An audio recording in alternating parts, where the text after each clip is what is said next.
Very much, sir, for gracing this occasion. Now we will have a short video on multi-modal logistic park of Jalna. To a PPP model when a private agency will be deployed for operation. The bidding of same is completed duration during 9 years.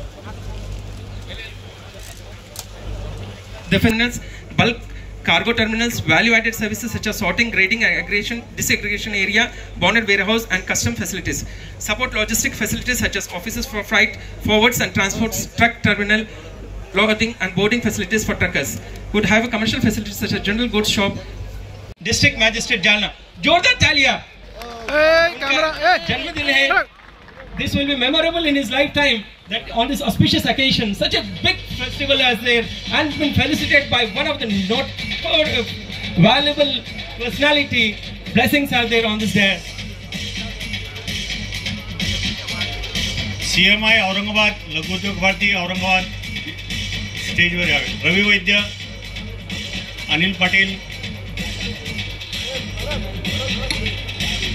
The site is शशिवर्णं चतुर्भुजं प्रसन्नवदनं ध्याये सर्वविघ्नोपशान्तये आगजाननं हर्निशम् अनेकदन्तं भक्तानाम् एकदन्तमुपास्महे गणानां त्वा गणपतिगं हवामहे कविं कवीनाम उपवस्त्रवस्त्रवं ज्येष्ठराजं ब्रह्म. Cabinet Minister for Transport, Road Transportation and Highways. Put your hands together. सत्कार चल रहा है. समदेली निवेदन है कि आपले मनापासून स्वागत करायचं है. I also request Prakash ji to hand over the bouquet. I request Madam to hand over, honor our lovable and Rao Sahib Danve ji, Minister of State for Railways, Coal and Mines. I request upon Collector Sir, Shri Kishan Panchal sir, the first citizen of Jalna, because this is the promotion of skill and handloom development. Sir, ये बना यहाँ manufacture KIA गया है sir Jalna में. This is promoting the state government, the district government administration is promoting silk and handloom sir.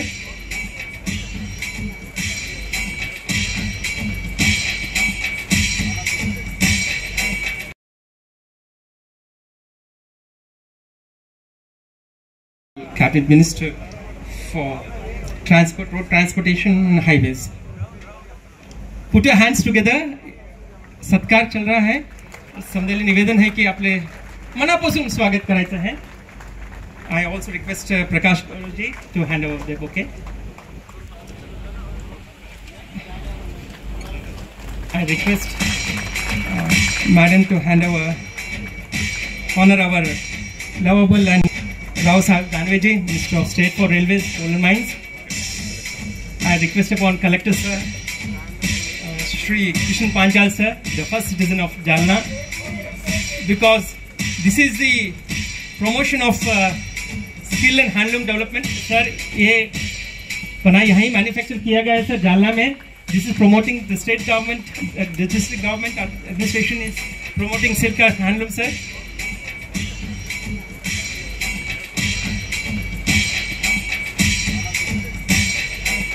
पूर्वीच्या काळात तर त्यामध्ये जालन्याचं नाव घेतलं जायचं, कारण कुठल्याही प्रकारची कनेक्टिव्हिटी नाही, उद्योगधंद्याला चालना नाही, वाहतुकीच्या कुठल्याही प्रकारच्या व्यवस्था नाही, अशा प्रकारचा हा जिल्हा म्हणून या जिल्ह्याची ओळख होती.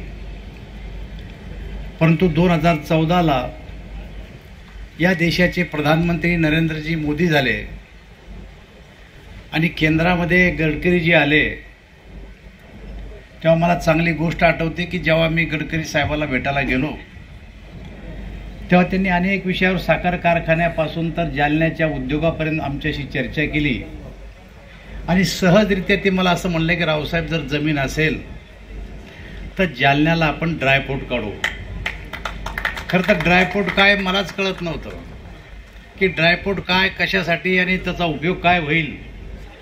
परंतु साहेबांनी जेव्हा मला सविस्तर सांगितलं तेव्हा माझ्या लक्षात आलं आणि मग मी या ठिकाणी ड्रायपोर्ट व्हावं म्हणून साहेबाचा पाठलाग केला जिल्हाधिकारी, राज्य शासन या ठिकाणी आपण जमीन उपलब्ध करून दिली. जवळपास 450 एकर जमीन या ड्रायपोर्टला आपण उपलब्ध करून दिली आहे. मधल्या काळात अनेक उद्योगपतींनी जालन्याच्या, संभाजीनगरच्या मला विचारलं की साहेब ड्रायपोर्ट कधी सुरू होणार, ड्रायपोर्ट कधी सुरू होणार, असं अनेक वेळेस मला विचारत होते. परंतु मधीच मल्टी मॉडल लॉजिस्टिक पार्कमध्ये त्याचं कन्व्हर्शन झालं. JNPT NHAI यांनी MALP एक कंपनी बनवली आणि मग त्यांच्याकडं हँडओव्हर झाल्याच्या नंतर खऱ्या अर्थानं त्याचं उद्घाटन आज या ठिकाणी होतं. याचा मला आनंद आहे. आज आपल्या सगळ्यांच्या साक्षीनं या ठिकाणी कॉन्करला हे हँडओव्हर केलं. पूर्वी कॉन्कर आपल्याकडे काम करतं माळीवाड्याला, नाही असं नाही आहे, पण कॉन्कर सारखी कंपनी या ठिकाणी आल्यामुळं मला असं वाटतं की ते आता लवकरात लवकर हे कार्यान्वित होईल आणि या ठिकाणाहून बाहेर जाणारा माल जाईल आणि येणारा मालसुद्धा या ठिकाणी पुढच्या काळात येईल.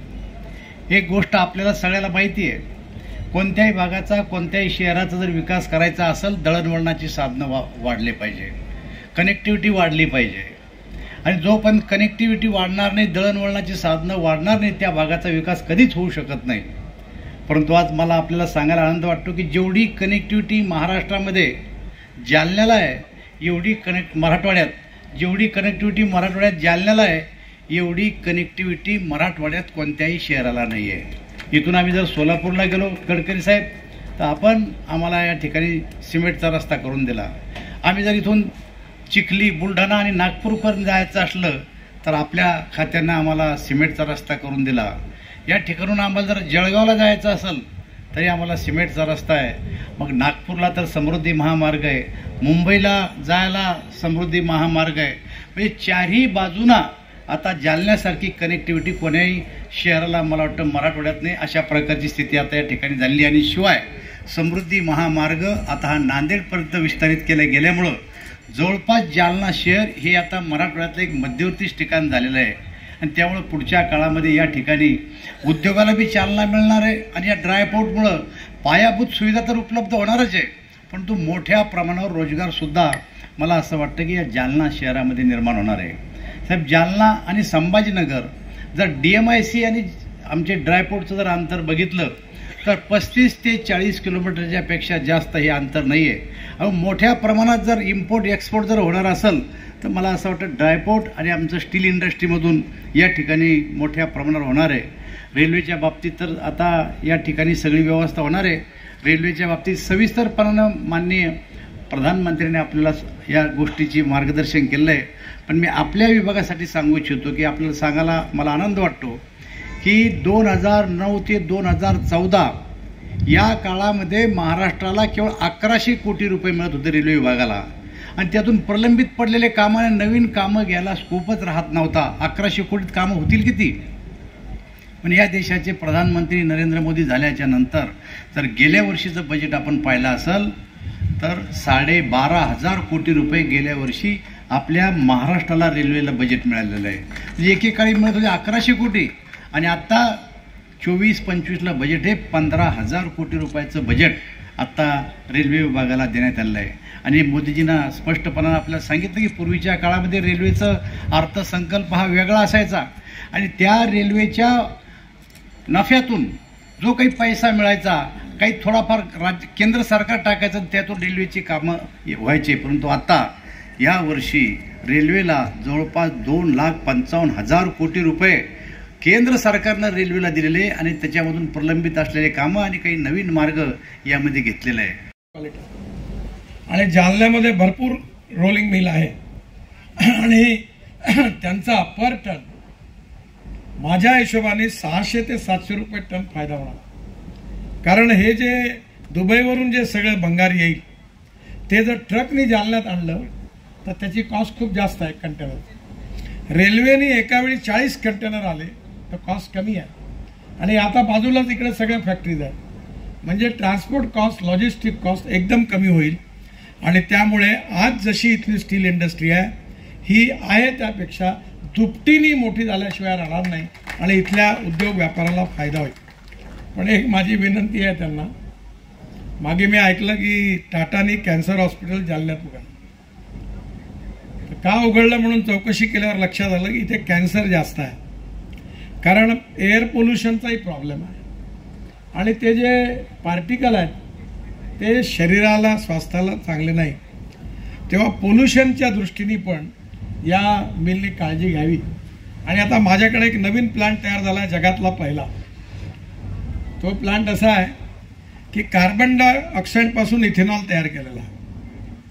म्हणजे आता कार्बन डायऑक्साईड हवेत सोडायची गरज नाही आणि त्याचा इथेनॉल आता 15 टन पर डे आणि 12,000 लिटर इथेनॉलचा प्लांट सुरू झाला आहे प्रायोगिक तत्वावर. एक चेन्नईचे सायंटिस्ट आहेत, त्यांनी शोधलेला. त्यामुळे आता कार्बन डायऑक्साईड पासून जर इथेनॉल तयार झालं तर आपल्या ट्रक बसेस त्याच्यावर आले. विशेषतः आता इलेक्ट्रिक ट्रक मध्ये LNG CNG वर केला, म्हणजे डिझेल लॉजिस्टिक आपल्याला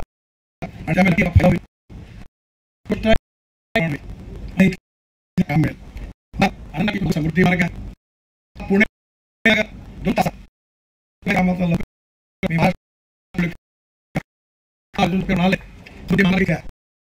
नक्की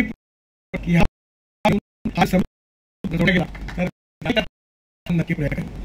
मला अतिशय आनंद आहे की रावसाहेब खूप मोठं योग, कारण 500 एकर जागा उपलब्ध करून दिली.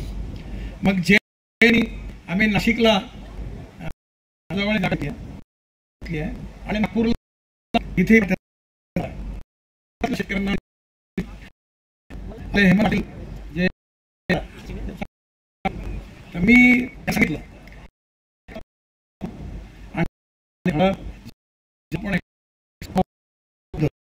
म्हणजे ही जी मोठी फॅसिलिटी आहे शेतकऱ्यांना उद्योजकांना रोजगार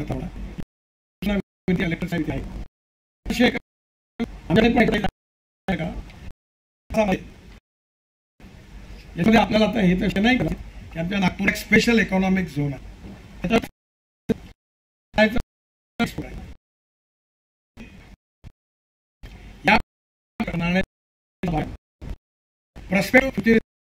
एक डेव्हलप करणार आणि एकदा चांगलं झालं एक्सपान्शन करायला, पण त्याच्या याच ठिकाणी